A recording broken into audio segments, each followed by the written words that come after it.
Hello and welcome to Beemaster 79. Today we are solving one of the most common problems in English. When do you say there and when do you say it? Learners mix these two up every single day, and the good news is that the rule behind them is simple once you see it. All the example sentences in this lesson were written for this lesson. Let us start with the core idea, because everything else follows from it. An English sentence needs a subject even when there is nothing real to put in the subject position. Many languages are happy to say is a problem with no subject at all. English is not. English needs something sitting in front of the verb. So English invented two empty subjects, and those two empty subjects are there and it. On their own, they mean nothing. They are just placeholders. So the whole lesson comes down to one question: which placeholder do I need? Now let us meet the first one. There introduces something new. The pattern is there plus the verb be plus the new thing. There is a problem with the plan. Notice what is happening. The listener did not know about that problem yet. You are putting it on the table for the first time. There are 3 reasons for this. Again, the reasons are new information. There was a small cafe on the corner, new to the story. So think of there as opening a door and showing somebody something they have not seen before.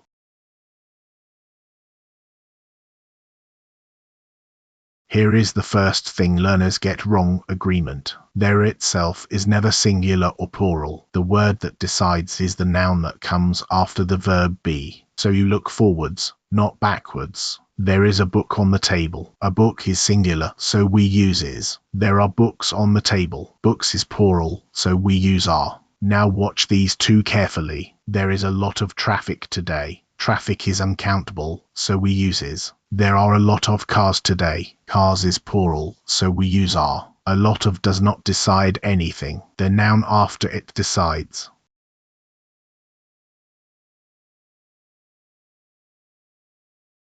The good news is that there is not stuck in the present tense. You keep the word there and you simply change the verb around it. There will be a meeting tomorrow. That is the future. There had been a change of plan. That is the present perfect. There used to be a cinema here, but it closed.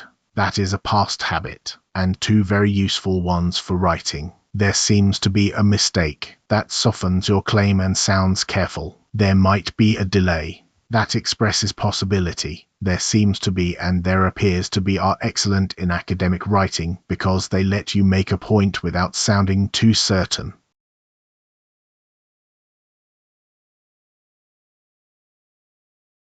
Now the second empty subject, it. Where there introduces something new, it points back at something we already know about.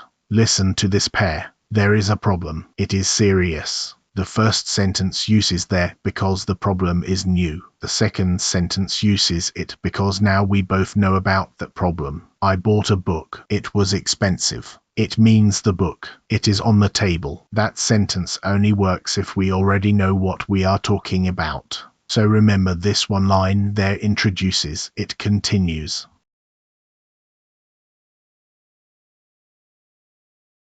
It also has a second job, and this one is a fixed pattern you simply learn. We use it for weather, time, distance, and general situations because in these sentences there is no real subject at all. It is raining. It was cold yesterday. That is weather. It is 7:30. That is time. It is Monday. It is my birthday. That is the day or the date. It is 10 kilometers to the station. That is distance. It is quiet in here. That is the general situation around us. And please remember the warning at the bottom. We never say there is raining. We never say there is 7:30. For weather and time it is always it.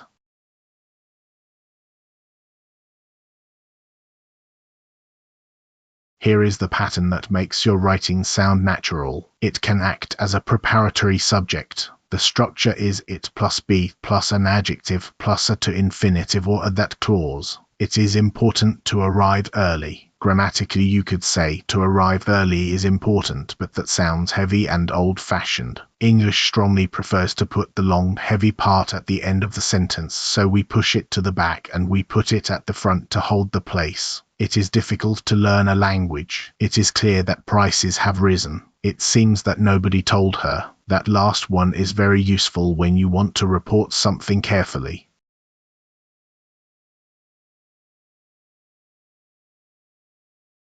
The same idea works in the middle of a sentence, and this one is very commonly dropped by learners. After the verbs find, think, make, and consider, we need it as a preparatory object. I find it hard to concentrate here. We do not say, I find hard to concentrate. That it is not optional. She made it clear that she disagreed. Not, she made clear that she disagreed. We think it necessary to act now. That is a more formal register, the kind of sentence you would see in a report. So after find, think, make, and consider, do not forget the it.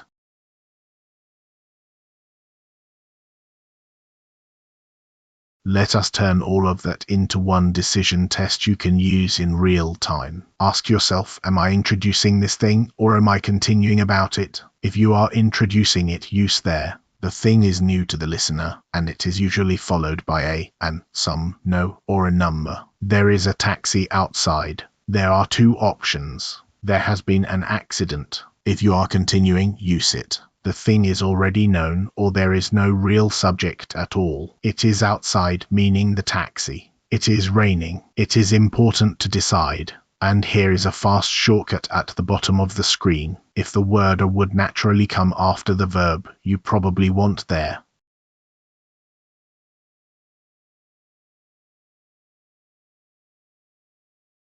Now let us look at 4 mistakes that appear again and again so that you can stop making them today. Number 1. It has a book on the table. This comes from translating a have or exist word straight from your first language. In English it must be, there is a book on the table. Number 2. There is raining today. Weather is always it, so we say, it is raining today. Number 3. There is many people here.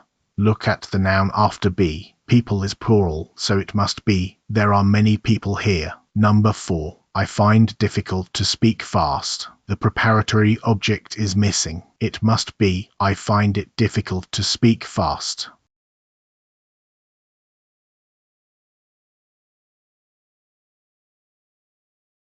Now it is your turn. Pause the video here and fill each gap with either there or it. There are 8 sentences. Read each one carefully and ask yourself the decision test question, am I introducing something new or am I continuing about something known? And remember the fixed patterns for weather, time and distance. Take your time. When you are ready, start the video again and we will go through the answers together.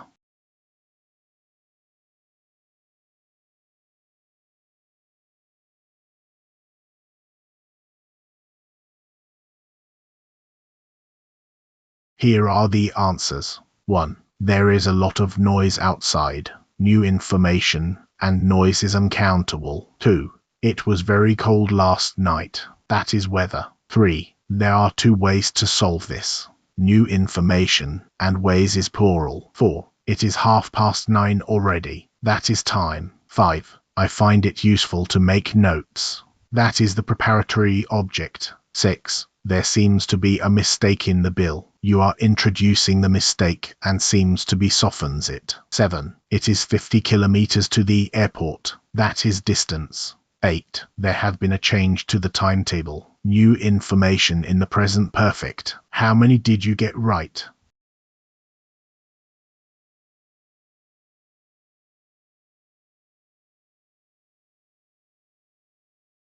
Let us take the whole lesson away in 5 lines. 1. There introduces. It continues. 2. After there, the noun that follows decides whether you use is or are. 3. Weather, time, distance, and dates are always it. 4. It is plus an adjective plus 2 pushes the heavy part of your sentence to the end, and that is what makes English sound natural. 5. After find, think, make, and consider, keep the it. And if you only remember one thing, remember the question, am I introducing or am I continuing?